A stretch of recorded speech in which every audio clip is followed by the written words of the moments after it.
If you want to have a good conversation, it's essential to show respect and genuine interest, no matter the topic. Here are some tips to actively listen and engage in conversations.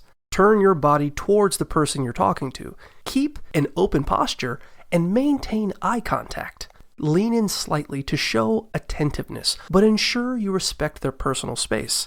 Use facial expressions to empathize with the speaker, nodding to show understanding and to encourage them to continue talking.